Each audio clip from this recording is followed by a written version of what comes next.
Hi friends, ఇప్పుడైతే lunch time అయితే అయింది. ఇంకా 2 అవుతుంది. అయితే ఇంకా లంచ్ చేసేద్దామనేసి పెట్టేసుకున్నాం. రైస్, కర్రీ వచ్చేసి సాంబార్. ఇందులో ఓన్లీ బెండకాయనే ఉండే. ఇక్కడైతే పచ్చడి చేశానండి, టమాటా పచ్చడి బాగుంటుంది. మార్నింగ్ చేసేసాను. ఇప్పుడైతే పప్పులోకి పచ్చడితో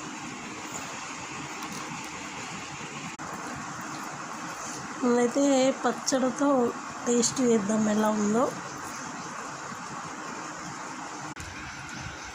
పచ్చడి అయితే చాలా బాగుంది. సాంబార్ కంటే పచ్చడి చాలా టేస్టీగా ఉంది. ఇక్కడైతే మా నైస్ పాప అయితే బజ్జీ ఉన్నది. తనని బజ్జీ పెట్టి ఇక మేమైతే లంచ్ చేస్తున్నాం. ఇప్పుడు మా పాప కూడా లంచ్ చేస్తుంది.